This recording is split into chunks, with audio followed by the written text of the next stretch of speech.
देखो एक नया आईपीओ आ रहा है जिसका नाम है भारत कुकिंग ऑयल और इसका ग्रे मार्केट बहुत ही अच्छा है। लेकिन देखो मैं वीडियो स्टार्टिंग करने से पहले बताना चाहूंगा कि इसका ग्रे मार्केट लगातार कम होता हुआ दिखाई दे। जैसे यहाँ पे नाम अनाउंस हुआ था, डेट अनाउंस हुई थी, प्राइस अनाउंस होने थे, उस टाइम पे इसका ग्रे मार्केट था 70%। मैं आपको बता दूंगा डेफिनेटली।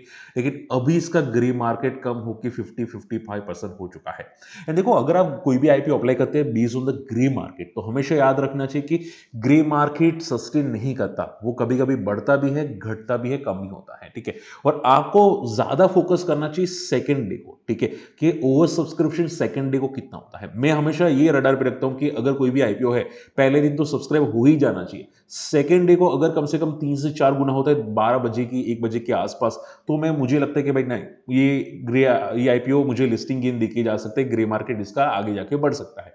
ठीक है, तो ये बात हमेशा ध्यान में जरूर रखनी चाहिए। इसके अलावा आप बहुत सारे लोग मुझे पूछ रहे थे कि सर ये जो आईपीओ आ रहा है उसका कितना साइज है, क्या अलॉटमेंट मिलने के चांसेस हैं, क्या शेयर होल्डर है, ये सब बताऊंगा। वीडियो को अंत तक देखिएगा, बहुत सारी इंपॉर्टेंट चीजें बताऊंगा जो कोई नहीं बताता। ठीक है, चैनल को सब्सक्राइब कर लेना, वीडियो शेयर कर लेना, और कोई भी डाउट है मुझे कॉमेंट जरूर करना। ठीक है, चलो स्टार्ट करते हैं। देखो पहले बात समझो, इसका पहले जो ग्रे मार्केट था भारत कुकिंग ऑयल का, ठीक है, इसका ग्रे मार्केट था अराउंड 70% का, 71% का। मेरी स्क्रीन आप रडार पे रख सकते हैं। अभी इसका ग्रे मार्केट कम होके 55% आपको आता हुआ दिखाई दिया है। आईपीओ आने वाला है 9 जनवरी को, खत्म होने वाला है 13 जनवरी को, और ये आईपीओ साइज है सिर्फ 1000 करोड़ की। ठीक है, और पूरा का पूरा ऑफ सेल है, यानी कि गवर्नमेंट अपना स्टेक कम करती हुई आपको जरूर दिखाई दी है। अब देखो एक बात याद रखेगा, वो बहुत सारे मुझे बोलते हैं कि सर क्या मुझे अलॉटमेंट मिल सकते हैं इसमें। देखो एक बात हमेशा याद रखो कि अगर कोई बड़ा आईपीओ होता है, और अगर बड़ा आईपीओ होता है और आप ये समझो कि ग्री मार्केट अच्छा होता है, चांसेस हाई होते हैं आपको अलॉटमेंट मिल सकते हैं। जैसे कि आईसीसी प्रू, आई एम श्योर बहुत सारे को मिला होगा, जिनको नहीं मिला है मुझे कॉमेंट करना। तो वो आईपीओ साइज है 10,000 करोड़ की, ग्रे मार्केट आई थिंक 20 से 30% था, तो ज्यादातर लोगों को आईपीओ अलॉट होता हुआ जरूर दिखाई दिया। ठीक है, अब ये आईपीओ साइज है सिर्फ 1000 करोड़ का, ग्रे मार्केट ज्यादा है। ठीक है, तो बात ये याद रखो, आईपीओ रिटेल को मिलेंगे जरूर, जितने इशू होते हैं उतने मिलते हैं। ठीक है, बट आप ये समझो सभी को शायद मिलने के चांसेस कम है, क्योंकि आईपीओ साइज कम है। अगर ये भारत कुकिंग ऑयल का आईपीओ साइज आप ये समझो 5000 करोड़ से ज्यादा होता, तो आप ये समझो कि ज्यादातर रिटेल या मोस्ट प्रोबेबली ज्यादातर रिटेल को ये अलॉटमेंट मिल जाता। बात समझ में आ रही है। ठीक है, तो आईपीओ साइज थोड़ी सी कम है, ये थोड़ी दिक्कत की बात है, यानी कि ओवर सब्सक्रिप्शन बहुत बहुत ज्यादा आपको दिखाई दे सकता है। ठीक है, चलिए इसके अलावा काम क्या करती है ध्यान से समझना। ये भारत कुकिंग ऑयल, ये कंपनी है, सब्सिडरी है कोल इंडिया की, डेफिनेटली कोल माइनिंग करती है। अब ये जो माइन करती है वो अलग तरह की कोल माइन करती है। ठीक है, कुकिंग ऑयल, ठीक है, कुकिंग ऑयल माइन करती है। जिनको नहीं पता है क्या होता है, आप मेरी स्क्रीन को रडार पे रखिएगा। ये है कुकिंग ऑयल, जिसका भाव आपने यहाँ पे देख सकते हैं, जस्ट डायल से मैंने उठाया है।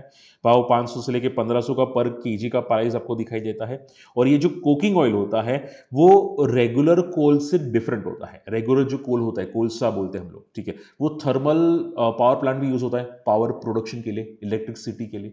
लेकिन ये जो कोल होता है वो यहाँ पे स्टील प्रोडक्शन के लिए और फाउंड्रीज के लिए, आप बेसिक आप ये समझो स्टील प्रोडक्शन के लिए डेफिनेटली यूज होता हुआ आपको दिखाई देता है। ठीक है, तो ये रेगुलर कोल से अलग होता है। इनकी कंपनी की जो आप देखोगे, कंपनी का ज्यादातर प्रोडक्शन डोमेस्टिक है। 58% कंपनी यहाँ पे डोमेस्टिक प्रोडक्शन करती हुई दिखाई दी है। 32 माइंस है कंपनी की, 25 ओपन है, 3 अंडरग्राउंड है, और 4 मिक्स माइन आपको दिखाई दी है। ठीक है, कंपनी के पास अभी कोकिंग कोयल का जो रिजर्व्स बोलते हैं, होल्डिंग्स बोलते हैं, आप यहां पे होल्डिंग देख सकते हैं, 7.91 बिलियन टन की होल्डिंग्स है। ठीक है, तो शॉर्ट एंड सिंपल में अच्छी कंपनी है, गवर्नमेंट की कंपनी है, डेफिनेटली अच्छी कंपनी है। अब ध्यान से समझेगा, बहुत बड़ी प्रॉब्लम अब मैं स्टार्ट करने जा रहा हूं, ध्यान से समझेगा।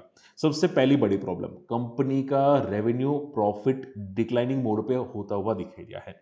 2024-25 में अगर आप देखोगे तो इनका जो रेवेन्यू था वो 2024 के अंदर 14,600 करोड़ था, प्रॉफिट 1500 था। उसके बाद इनका जो रेवेन्यू था वो डिक्लाइन हुआ 2025 में।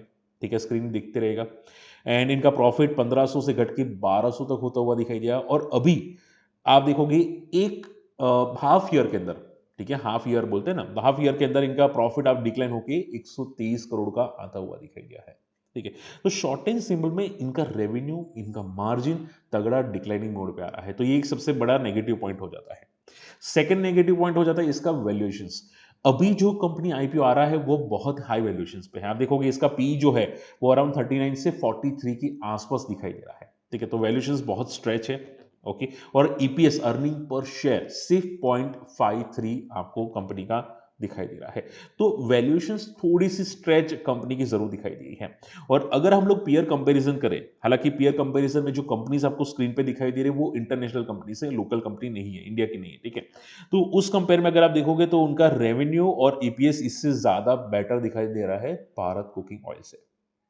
ठीक है, तो शॉर्ट एंड सिंपल में भारत कुकिंग ऑयल का जो वैल्यूएशन है वो काफी हद तक स्ट्रेच दिखाई दे रहा है करंट मार्केट सिनेरियो के अंदर। बट आप पूछे कि सर तो फिर ये इतना लिस्टिंग इन क्यों दे रहा है? सिंपल बात है, गवर्नमेंट की कंपनी है, गवर्नमेंट की कंपनी के लिस्टिंग इन कभी कभी अच्छे मिल जाते हैं, और वो भी ये कंपनी की जो प्राइस बैंड है वो सिर्फ और सिर्फ 22 या 30 रुपए की प्राइस बैंड है। ठीक है, 21 से लेकर 30 की प्राइस बैंड है, तो बहुत छोटी प्राइस बैंड है, कंपनी प्रॉफिटेबल है, गवर्नमेंट की है, जिसकी वजह से ये आपको हाई डिमांड दिखाई दे रहा है। और आप देखोगे आईपीओ साइज का है ना वो 1000 करोड़ ही है, अगर बड़ा होता तो भी शायद थोड़ा डिफरेंस आपको जरूर दिखाई देता। ठीक है, तो इसकी वजह से है। अब बात करते हैं शेयर होल्डर कोटा की। अगर आपके पास कोल इंडिया के एक भी शेयर है, बट कब? 1 जनवरी 2026। ठीक है, यानी कि आपने उस दिन लेके रखा है या उससे पहले लेके रखा है कोल इंडिया का शेयर। ठीक है, तो आप शेयर होल्डर कैटेगरी में अप्लाई कर सकते हैं। ठीक है, और आप ये भी याद रखिएगा कि मार्केट में और बहुत सारे कंपनीज आने वाली है, आईपीओ आने वाले हैं, जिसकी parent company already Indian market में लिस्टेड है। अगर मेरे पास लिस्ट होगा तो मैं आपको शेयर कर दूंगा। ठीक है, या फिर हमारे चैनल को सब्सक्राइब कीजिएगा, वहां पे भी मैं अपडेट कर दूंगा। फ्री टेलीग्राम चैनल है, वहां पे भी आप जाके चेकआउट कर सकते हैं, वहां पे भी अपडेट कर दूंगा। ठीक है, तो शॉर्ट एंड सिंपल में अगर आपके पास है कोल इंडिया के शेयर 1 जनवरी से या उससे पहले, तो आप डेफिनेटली अप्लाई कर सकते हैं शेयर होल्डर में। अगर नहीं है तो फिर आपको रिटेल कैटेगरी में ही अप्लाई करना होगा। अब याद ये रखिएगा, देखो यहां पे एक चीज बताना चाहूंगा, ध्यान से ये रखिएगा। दो इंपॉर्टेंट चीजें हैं। पहले तो जितनी भी ओवर वैल्यूड कंपनी लिस्ट होती है मार्केट में, वो लिस्टिंग के कुछ महीनों के बाद प्रॉफिट बुकिंग करती है। ठीक है, मैं इसकी बात नहीं कर रहा हूं जो ऑलरेडी लिस्टेड थी, जो गवर्नमेंट की आई थी। ठीक है, एनटीपीसी ग्रीन की अगर बात करनी चाहिए, मतलब जो वेल नोन कंपनी की बात कर रहा हूं। ठीक है, एनटीपीसी आई थी, वो भी हायर वैल्यूएशन पे थी, उसमें भी लिस्टिंग इन अच्छी दिए थे, लिस्टिंग के बाद थोड़ा पॉजिटिव हुआ था, लेकिन उसके बाद देखो इसकी हालत क्या होती हुई दिखाई दी। ठीक है, तो मार्केट में होता क्या है कि लिस्टिंग इन मिल जाते हैं, लेकिन उसके बाद वैल्यूएशंस पे डिपेंड करता है, गवर्नमेंट पे डिपेंड करता है, और गवर्नमेंट की जितनी भी कंपनीज है 25 की पी से ऊपर ज्यादा नहीं रहती। आप देखोगे कोल इंडिया अभी भी 8 की पी पे ट्रेड करा है। ठीक है, तो वैल्यूएशंस बहुत इंपॉर्टेंट मायने करते हैं। बात समझ में आ रही है? तो हमेशा याद रखो, वैल्यूएशंस को रडार पर जरूर रखो। तो अभी के लिए तो आप ये समझो लिस्टिंग गेन के लिए हो सकता है, बट बाद में वैल्यूएशंस हमेशा रडार पे रखना चाहिए। ठीक है, ओके। इसके अलावा अब देखो बहुत सारे लोग मुझे बोलते हैं कि सर मुझे आईपीओ अलॉट नहीं होता। देखो उसमें कुछ ट्रिक्स होती है, हालांकि मैं ऐसा नहीं बोलूंगा कि ये 100% सही होती है, बट कुछ ट्रिक्स होती है जो मैंने खुद फेस की है। अब मैं इसमें कोई श्योरिटी नहीं लूंगा, ठीक है, कोई कंफर्मेशन नहीं लूंगा। आपको ट्राई करना चाहिए कर सकते हैं, ठीक है, करना नहीं करना चाहिए अवॉइड कर सकते हैं। अब ट्रिक क्या है जो मुझे लगी है, जो मैं आपको बताना चाहूंगा। मुझे ऐसा लगता है, नॉट श्योर, मुझे ऐसा लगता है कि फीमेल अकाउंट को ज्यादा आईपीओ लगते हैं। ठीक है, आप डेफिनेटली कमेंट कर सकते हैं जिनका फीमेल अकाउंट है। ठीक है, यानी कि सिस्टर हो गई, वाइफ हो गई, मदर हो गई, उनको शायद ज़्यादा आईपीओ लगते हैं। I don't know how. ठीक है, क्योंकि मुझे आईपीओ कम लगती है, मेरी वाइफ या मेरी मदर को ज़्यादा आईपीओ लगते हैं, ये मैंने नोटिस किया। प्लस मुझे ये लगता है कि आईपीओ में कुछ टाइमिंग का भी एक है। ठीक है, क्योंकि मैंने एक बार देखा था कि मैंने और मेरे फादर ने एक बार अप्लाई किया था आईपीओ। ठीक है, तो बाकी के जो मेरे फैमिली मेंबर्स थे उनको नहीं लगा था, लेकिन मैंने मेरे फादर के अकाउंट में अप्लाई किया था, क्योंकि अकाउंट मैं यूज करता हूं। तो मैंने एक ही टाइम पे अप्लाई किया था, एक घंटे के स्लॉट में, तो हम दोनों को आईपीओ मिल गए थे। ठीक है, लेकिन बाकी की जो हमारे फैमिली मेंबर्स थे उनको आईपीओ नहीं मिले। ठीक है, तो मुझे ये लगता है कि एक आईपीओ स्लॉट का भी हो सकता है कि भाई ये जो 10 से 11 वाला स्लॉट होगा उसमें आईपीओ इनको सभी को अलॉट कर दो। तो ऐसा भी मुझे कुछ लग रहा है। ठीक है, तो आप मुझे कमेंट जरूर करना। बाकी मुझे ये लगता है कि एक तो फीमेल अकाउंट, और दूसरा हो जाता है आईपीओ टाइमिंग्स बहुत इंपॉर्टेंट होती है। जो जहां तक मैंने नोटिस किया, आईपीओ टाइमिंग एक मॉर्निंग में 10 to 11 होती है, और 2 से लेके 3 या 2 से लेके 4 की आईपीओ टाइमिंग होती है। ठीक है, वापस बोलूंगा नॉट श्योर। अगर आपको ट्राई करना है तो ये डेफिनेटली ट्राई कर सकते हैं 3-4 महीने लगातार, ऐसा नहीं एक बार, 3-4 महीने लगातार करिएगा। एंड उसके अलावा फीमेल अकाउंट्स अगर आपके पास नहीं है फीमेल, ठीक है, तो आप डीमेट अकाउंट हमारे लिंक से अकाउंट ओपन कर सकते हैं। उसकी लिंक आपको वीडियो के डिस्क्रिप्शन कमेंट्स में मिल जाएगी, जरूर ट्राई कीजिएगा। आप हमारी कम्युनिटी में भी आ सकते हैं।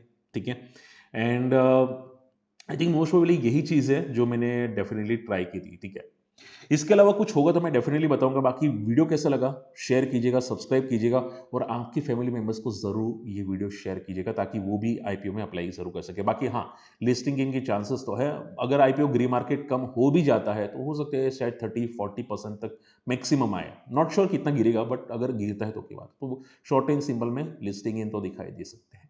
ठीक है, चलिए मिलते हैं अगली वीडियो में। बाय, जय हिंद।